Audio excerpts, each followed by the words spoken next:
સાથે હું મનીષા। વિગતવાર સમાચારની શરૂઆતમાં વાત કરીએ। ગુજરાત શિક્ષણ બોર્ડ દ્વારા ધોરણ 10 અને ધોરણ 12 સામાન્ય પ્રવાહની પરીક્ષાનો કાર્યક્રમ જાહેર કર્યો છે। આગામી 15 માર્ચથી ધોરણ 10 અને 12 સામાન્ય પ્રવાહની પરીક્ષા શરૂ થશે। આ અંગે વધુ માહિતી સાથે અમારા સંવાદદાતા હિતલ પારેખ અમારી સાથે ફોન લાઈન પર જોડાયા છે। હિતલ, જે રીતે સમાચાર છે, ધોરણ 10 અને 12ની પરીક્ષાનો કાર્યક્રમ જાહેર થઈ ગયો છે।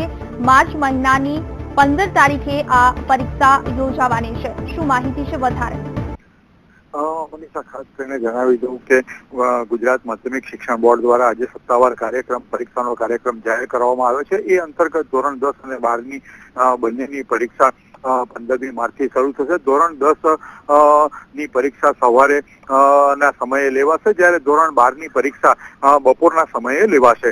ખાસ કરીને જણાવી દઉં કે ધોરણ 10માં 11 લાખથી વધુ વિદ્યાર્થીઓ પરીક્ષા આપવાના છે અને તે 15મી માર્ચે તેઓ માટે પ્રથમ ગુજરાતીનું પેપર રહેશે।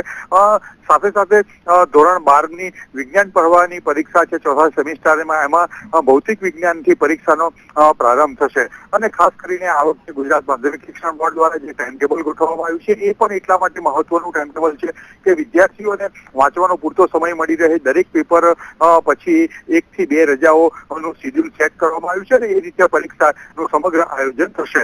જ્યારે ધોરણ 12 વિજ્ઞાન પ્રવાહની વાત છે ત્યાં સુધી વિજ્ઞાન પ્રવાહમાં 1,41,000 વિદ્યાર્થીઓ પરીક્ષા આપવાના છે। ઓવરઓલ રીતે સામાન્ય પ્રવાહથી માંડીને વિજ્ઞાન પ્રવાહની વાત કરીએ તો ધોરણ 12માં 5 લાખથી વધુ વિદ્યાર્થીઓ પરીક્ષા આપશે। જી મનીષા।